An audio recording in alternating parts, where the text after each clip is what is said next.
ఉగాది సంబరాల్లో ప్రభుత్వంపై బండి సంజయ్ ఫైర్ అయ్యారు. పేపర్ లీక్స్ నుంచి లిక్కర్ స్కామ్ దాకా అన్నిటిపై హాట్ కామెంట్ చేశారు. పేపర్ లీక్స్ కారణంగా లక్షల మంది విద్యార్థులు ఆశలు గల్లంతయ్యన్నారు. సిట్ దర్యాప్తు చేస్తూ విపక్షాలకు నోటీసులు ఇవ్వడమేంటని ఫైర్ అయ్యారు.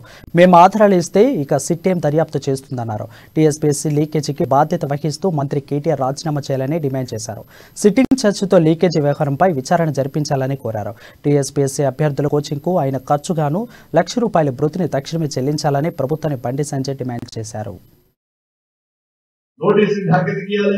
ముఖ్యమంత్రి కోర్టుకి వాళ్ళ చట్టం కట్టగల వాళ్ళేమన్నా తీసుమార్గాలు వాళ్ళేమన్నా చట్టాన్ని అనేక మంది మంత్రులు కూడా మాట్లాడారు. ఎమ్మెల్యేలు మాట్లాడారు. మేము ప్రతిపక్ష పార్టీగా నేను కానీ రేవంత్ రెడ్డి గారు ఎవరైనా కానీ మాకు ప్రజల నుంచి వచ్చిన సమాచారము మేము మీకు అండి దానికి మాట్లాడాలంటే వార్నింగ్ ఇస్తున్నాడు. ఎవరు మాట్లాడకండి, మాట్లాడితే మీరు నోట్ చేస్తారు, వార్నింగ్ ఇస్తారు. ఇది అప్లికేషన్ నువ్వు తప్పు అయినప్పుడు సిట్టింగ్ చేస్తూ విచారణ ఎందుకు వద్దడం, సిట్టింగ్ చేస్తూ విచారణ ఎందుకు వద్దడం. ఇప్పుడు ఇబ్బంది ఏంది? బెదిరిస్తే భయపడతారా? అన్ని మేమే సిట్టింగ్ వారి ఇట్లా కూర్చోండి విచారణ.